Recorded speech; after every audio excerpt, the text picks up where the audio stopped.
Have you ever stood before the massive bronze doors of a European cathedral, or the towering marble entrances of a 19th century post office, and felt small? Not just humble, but physically out of place. We are told these structures were built during the height of human craftsmanship to glorify God or symbolize power. But look closer at the evidence that the history books refuse to acknowledge. Look at the height of the steps. Look at the doorknobs, situated 6, 7, even 8 feet above the ground. If humans of the 1800s were supposedly shorter than we are today due to poor nutrition, why did they build cities that require a ladder just to reach the keyhole? The truth is hidden in plain sight. You are not the architect of these cities. You are a squatter living in the ruins of a Titan civilization. A civilization erased from our maps, our memories, and our DNA. Welcome to the investigation of the Tartarian giants, the true masters of the old world. For decades, the mainstream narrative has maintained a suffocating grip on our past. They tell us that Tartary, or Tartaria, was simply a vague geographical term for North Asia. But early maps tell a different story. In the 16th and 17th centuries, Tartaria was depicted as the largest empire on Earth, complete with its own flag, its own government, and its own sophisticated technology. But it wasn't just their borders that were vast, it was their stature. In 1909, a front-page story in the Arizona Gazette sent shockwaves through the scientific community. It reported the discovery of a massive underground citadel in the Grand Canyon, discovered by an explorer named G.E. Kincaid. Inside were tablets inscribed with hieroglyphics, copper weapons, and most chillingly, mummies that stood over 9 feet tall. But if you search for these artifacts today, you will find nothing. Why? Because shortly after the report, the Smithsonian Institution allegedly moved in, cordoned off the area, and the findings vanished into the black hole of suppressed history. This is not an isolated incident. From the mounds of Ohio to the caves of Nevada, thousands of giant skeletons have been unearthed over the last 200 years, only to be confiscated and destroyed. And the reason is simple. If giants existed, our entire timeline is a lie. If the Tartarians were a race of giants who mastered free energy and global architecture, then we are not the pinnacle of evolution. We are the reset version. We are the diminished remains of a grander era. Let's look at the old world architecture through a different lens, the lens of the giant. When you see a Beaux-Arts building in Washington, D.C., or a Gothic cathedral in France, you notice the ceilings are often 50 to 100 feet high. Architects claim this was for ventilation or grandeur. But consider the heating costs in an era before modern HVAC. Does it make sense to build a 60-foot ceiling for a 5-foot-tall human in the middle of a Russian winter? No. But for a 12-foot-tall Tartarian, that ceiling is a necessity. It is proportional. And then there are the mud flood windows. Have you noticed how many ancient buildings across the globe have their first floors buried halfway into the ground? Mainstream history calls them light wells, or says the roads were raised. But why would every architect on 5 continents simultaneously decide to build the most ornate windows of a building underground? There was a catastrophe, a global event often called the mud flood, that occurred sometime in the mid-19th century. It wiped out the giants, buried their cities, and left the remaining structures for us to find. We dug out the mud, moved in, and claimed we built them with horse and buggy. The more you look at the 19th century, the more it feels like a crime scene where the evidence was poorly cleaned. If we accept the possibility that Tartaria was a global empire of giants, we must ask, how did they fall? And how was the evidence of their physical existence purged so thoroughly? The transition between the Old World and the New World was not a natural progression. It was a violent reset.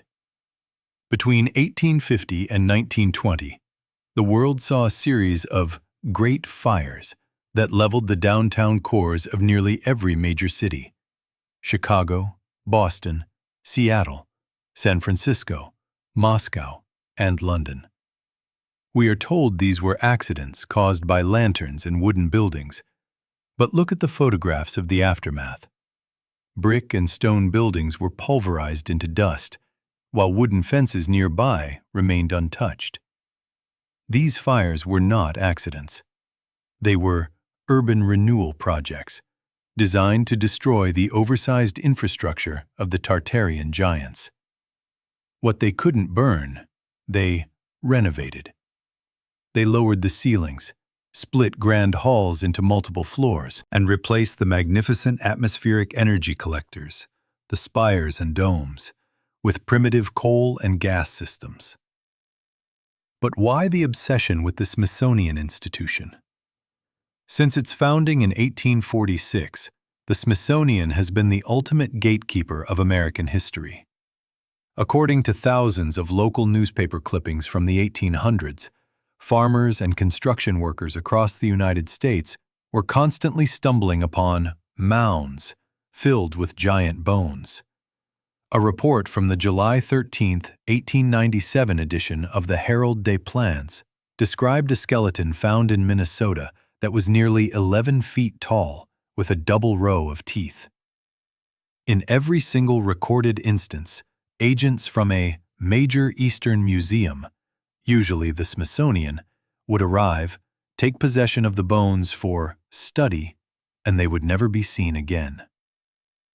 In 2014, a satirical article about a Supreme Court ruling forcing the Smithsonian to release documents about the destruction of giant skeletons went viral. While the court case was fictional, the sentiment behind it was rooted in a terrifying reality. The physical proof of our giant ancestors has been systematically incinerated or dumped in the Atlantic Ocean. Why go to such lengths? Because a giant is not just a tall human. A giant is a biological anomaly that breaks the theory of evolution. If humans have been getting smaller and weaker over time, then Darwinism is inverted. It means we are a devolved species. Furthermore, look at the technology of the giants. The massive cathedrals were not churches, they were power plants. The organ pipes were frequency resonators. The stained glass was not art, it was a filter for specific light frequencies. The giants didn't use wires. They pulled electricity directly from the ether, using the very spires we now call ornamental. By erasing the giants, the controllers of the New World achieved two things. They stole the giants' technology and sold it back to us through meters and wires. And they convinced us that we are the most advanced humans to ever live. They gave us a small world, because small people are easier to manage. Think about the World's Fairs of the late 1800s. These expositions were held in temporary cities like the White City in Chicago, 1893. These were magnificent, electrified cities with massive buildings and lagoons, supposedly built in less than 2 years and then immediately demolished. Does that sound like a logical use of resources? Or were these fairs actually the last standing cities of the Tartarian giants, used as a final show for the public, before they were blown up and replaced with the concrete boxes we live in today? If the architectural evidence and the suppressed archaeological finds aren't enough to shake your worldview, we must look at the biological reality of our current existence. Why are we so small? Why is our lifespan so short compared to the ages of the patriarchs, mentioned in every ancient text from the Bible to the Sumerian king list? The answer lies in the atmospheric reset. Theories suggests that the old world, the world of Tartaria, had a much higher oxygen content and a different electromagnetic pressure. This environment allowed for gigantism to flourish, not just in humans, but in flora and fauna. This is why we find massive, fossilized tree stumps that we now call mountains, like Devil's Tower in Wyoming. These weren't just rocks. They were the biological titans of a world where everything was scaled up. But then, the catastrophe hit. Whether it was a deliberate orbital weapon, a solar flare, or a planned flood of liquid earth, the mud flood, the medium we breathe was altered. The giants could no longer survive in the thin, low-energy air of the new world. Their massive hearts could not pump blood against the new gravity. Their lungs could not extract enough energy from the dead air. They died out, and the controllers ensured that the survivors were the smaller, more compliant versions of humanity, us. Look at the grand stairs in the Palais de Justice or the Winter Palace. Each step is nearly twice the height of a standard modern step. We are told this was for aesthetic proportions. But try walking up them for a day. Your knees will tell you the truth. These stairs were built for a different anatomy. They were built for a stride that covers 3 of our steps in one. And what about the orphans? Between 1850 and 1930, there was a strange phenomenon called the orphan trains. Hundreds of thousands of children were shipped across America and Europe to repopulate the empty mud-caked cities. Where did these children come from? Why were there so many of them without parents? Some researchers suggest these children were the re-educated survivors of the old world, stripped of their heritage and told a new story, that they were pioneers, that they were the first to build these lands. They were the blank slates upon which the modern lie was written. But the giants left us a legacy they couldn't fully destroy. The DNA of the Titans. Every once in a while, the code glitches. A child is born who grows to 7 or 8 feet tall. We call it gigantism and treat it as a medical disorder. But is it a disease? Or is it a suppressed ancestral trait trying to break through the genetic shackles placed upon us? The final payoff of this conspiracy is the realization that you are living in a controlled habitat. The borders, the history books, and the very height of your ceilings are designed to keep you feeling insignificant.